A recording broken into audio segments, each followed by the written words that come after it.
Hi guys, it's Miss DeLacy. I'm here with some of my friends to share with you some of our general rules of thumb for how we're going to conduct ourselves in our online classes. As you know from last year, online classes are a bit different than when you're in school and you're live with your classmates and your teacher.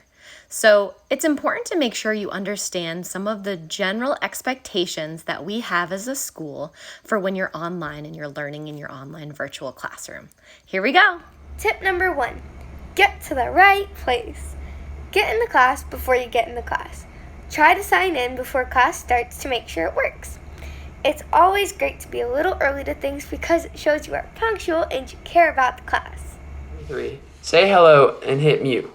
Sign into the class and wait for a good pause in the conversation and then say, "Hello" or "Good morning. This is Matt. Can you all hear me?" Wait for a response, then mute your mic.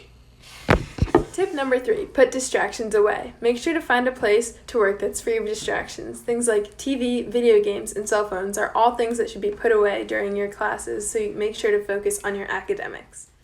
Tip number 4, be an active listener. Give a thumbs up to show that you're saying yes or that you agree with the speaker and what they're saying. This shows that you're being an active learner and that you're participating in the class. Ask a question in the chat. If you can ask a question in the chat, it's helpful to do that so that you don't slow down the flow of the class. This is also a great option because sometimes a classmate will be able to answer it for you and you don't have to interrupt your teacher's lesson. Tip number 6, utilize the chat appropriately.